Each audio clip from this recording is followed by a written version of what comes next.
প্রিয় দর্শক, এই কলিযুগে সবথেকে বড় পাপীকে কেন দেখা যায় যারা চুরি করে, অন্যের হক মেরে খায় কিংবা নিজের বাবা মাকে কষ্ট দেয়, তারাই আজ সুখী? আর যে মানুষটি সত্য ও সততার পথে চলে, তাকেই কেন বারবার কষ্টের সম্মুখীন হতে হয়? ঈশ্বর কি সত্যিই পাপীদের সাথ দেন? যদি ঈশ্বর সত্যের সাথে থাকেন, তবে কেন তিনি পাপীদের প্রকাশ্য অপরাধ দেখেও চুপ করে থাকেন?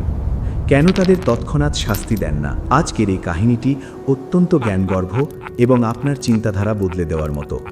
তাই আপনাদের কাছে অনুরোধ, গল্পটি শেষ পর্যন্ত অবশ্যই শুনবেন, কারণ এর শেষে আপনি আপনার জীবনের অনেক গভীর প্রশ্নের উত্তর খুঁজে পাবেন। এক প্রাচীন বটগাছের সবথেকে উঁচু ডালে এক বৃদ্ধ শকুন তার স্ত্রীর সঙ্গে বাস করত। সে কোনো সাধারণ শকুন ছিল না। সে সময়ের পরিবর্তন দেখেছে, যুগের বিবর্তন দেখেছে এবং মানুষের স্বভাবের পরিবর্তন লক্ষ্য করেছে। সে সত্যযুগের শান্তি, ত্রেতা যুগের মর্যাদা এবং দাপরের নীতি ধর্মের কথা শুনেছিল। আর এখন সে নিজের চোখে দেখছে এই কলিযুগের বিচিত্র রূপ। একদিন তার স্ত্রী নিচের গ্রামের দিকে তাকিয়ে দেখল, দুই ভাই সামান্য এক টুকরো জমির জন্য লড়াই করছে।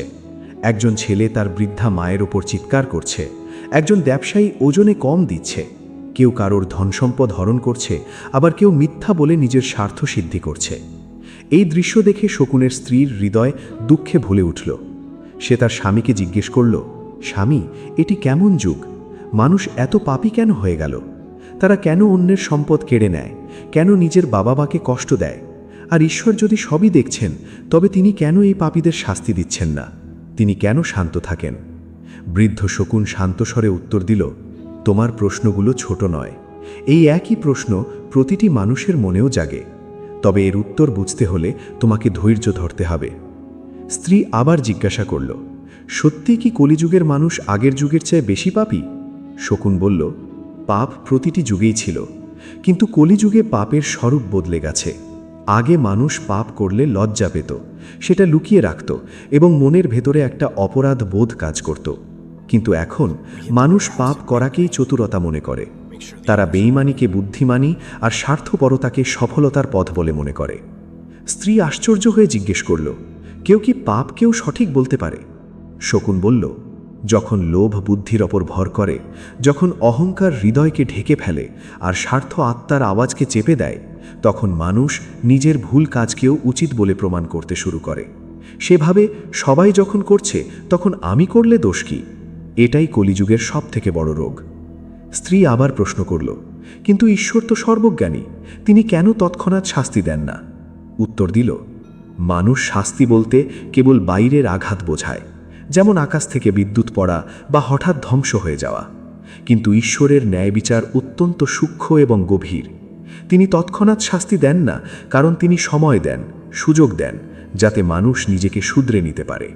যদি প্রতিটি পাপে তৎক্ষণাৎ শাস্তি হতো, তবে মানুষ ভয়ে জীবন কাটাত, ভালোবেসে নয়। স্ত্রী বলল, কিন্তু আমি তো দেখছি যে বেঈমান সেই ধনী হচ্ছে, যে অন্যের অধিকার কেড়ে নেয় সেই সুখে আছে। এটা কি ন্যায়? শকুন বলল, যা দেখা যায় তাই সম্পূর্ণ সত্য নয়। বাইরের জাঁকজমক মানেই ভেতরের শান্তি নয়। পাপের ফল তৎক্ষণাৎ মেলে না। যেমন বীজ বপন করার পর গাছ হতে সময় লাগে, তেমনি কর্মের ফলও সময় নিয়ে আসে। অনেক সময় মানুষকে বাইরে থেকে সুখী দেখালেও সে ভেতরে ভয়, নিরাপত্তাহীনতা আর অশান্তিতে ঘেরা থাকে। আর মনে রেখো, কর্মের হিসাব কেবল একটি জীবনের মধ্যে সীমাবদ্ধ নয়। আজ যা বোনা হচ্ছে, তার ফল কোনো না কোনো দিন অবশ্যই মিলবে। বৃদ্ধ শকুন একটি গভীর দীর্ঘশ্বাস ফেলে বলল, হ্যাঁ, আমি তোমাকে এমন এক মানুষের কথা শোনাবো, যে ভেবেছিল সে সবাইকে ধোঁকা দিতে পারবে, কিন্তু সময়কে নয়। তার জীবন কাহিনীতেই তুমি কলিযুগের আসল চেহারা এবং দণ্ড দেওয়ার রহস্য খুঁজে পাবে। বৃদ্ধ শকুন তার স্ত্রীকে বলতে লাগল, মন দিয়ে শোনো। এই গল্পটি হলো মাধব নামের এক ব্যক্তির। সে কোনো বড় শহরের নয়, বরং এক সাধারণ গ্রামের বাসিন্দা ছিল।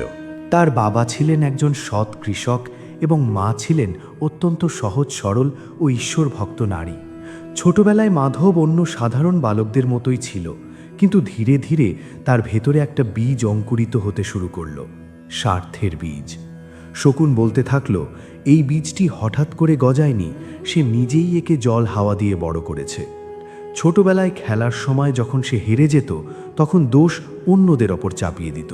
ভুল করলে মিথ্যে বলে বেঁচে ফিরত। বাবা মা তাকে বোঝাতেন, কিন্তু সে ভাবত সেই তো চতুর, যে ধরা পড়ে না। এই চিন্তাধারা ধীরে ধীরে তার স্বভাবের অংশ হয়ে উঠল। সময় বয়ে গেল, মাধব বড় হলো। বাবা তাকে অনেক কষ্টে পড়াশোনা শেখালেন, এই আশায় যে ছেলে একদিন বড় হয়ে সংসারের হাল ধরবে। কিন্তু মাধবের মনে জ্বলছিল অন্য আগুন, দ্রুত ধনী হওয়ার আগুন। সে দেখল গ্রামে যারা সহজ সরল তারা জীবনভর লড়াই করে যায়, আর যারা চালাক তারা দ্রুত এগিয়ে যায়। সে সিদ্ধান্তে পৌঁছল যে সততা হলো বোকাদের গুণ, আর বেঈমানি হলো বুদ্ধিমানদের হাতিয়ার। শকুনের স্ত্রী মাঝখানে বলে উঠল, তার মনে কি কখনো অপরাধবোধ হয়নি? শকুন উত্তর দিল, শুরুতে হয়েছিল, কিন্তু মানুষ যখন বারবার ভুল কাজ করে তখন তার মন কঠোর হয়ে যায়। এটাই কলিযুগের বিড়ম্বনা। পাপ প্রথমে মনে বিঁধলেও পরে তা অভ্যেসে পরিণত হয়। মাধব ব্যবসা শুরু করল। শুরুতে ঠিকই ছিল, কিন্তু তাতে তার মন ভরল না। সে ওজনে কারচুপি করতে শুরু করল, কাগজে জালিয়াতি করল এবং অন্যদের টাকা আটকে নিজের কাজে লাগালো। লোকেরা ভাবত সে খুব বুদ্ধিমান, আর সেই নিজেকে সফল মনে করত। তার বাবা মা তাকে অনেক বোঝালেন, বাবা, অন্যের ধনসম্পদ এইভাবে গ্রাস করিস না, এটা আগুনের সমান। কিন্তু সে উত্তর দিল, তোমরা সেকেলে মানুষ, আজকের দিনে এই সব নিয়ম চলে না। ধীরে ধীরে সে তার বাবা মাকেই বোঝা মনে করতে শুরু করল।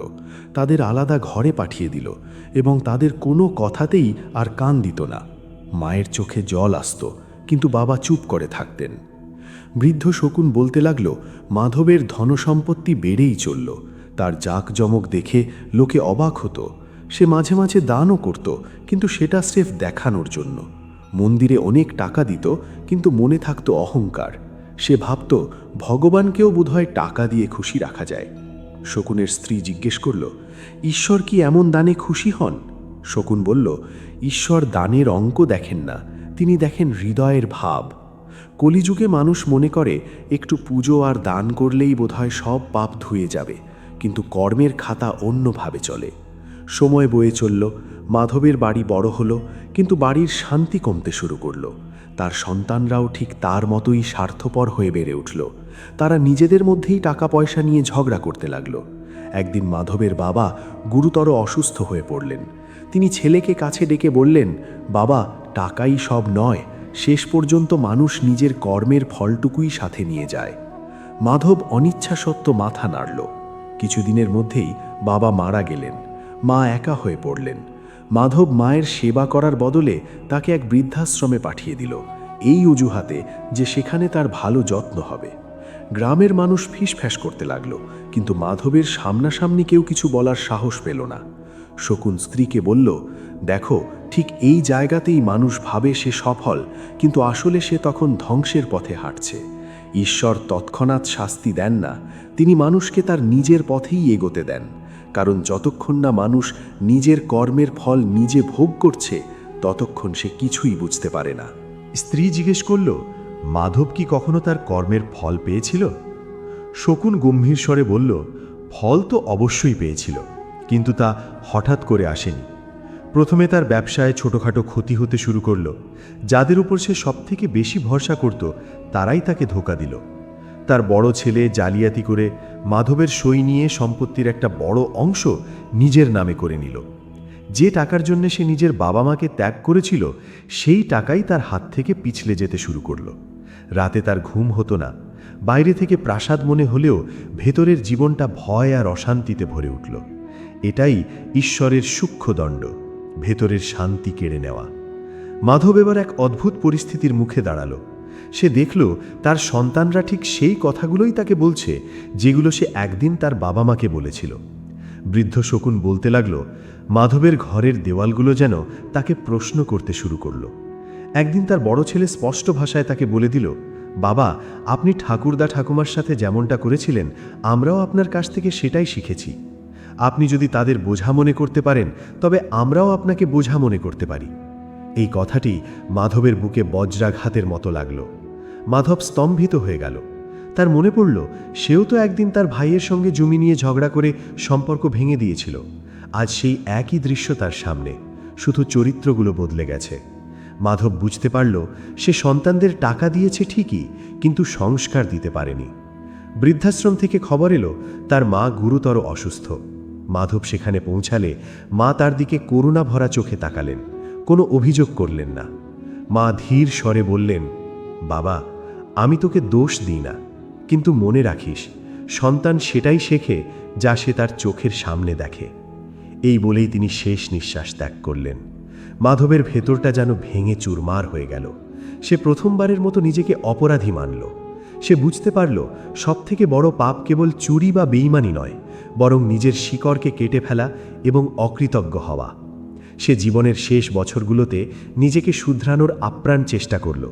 মানুষের সেবা করা, ক্ষমা চাওয়া এবং পাপের প্রায়শ্চিত্ত করার চেষ্টা করল। শকুনের স্ত্রী জিজ্ঞেস করল, তাহলে কলিযুগে সবথেকে বড় পাপী আসলে কে?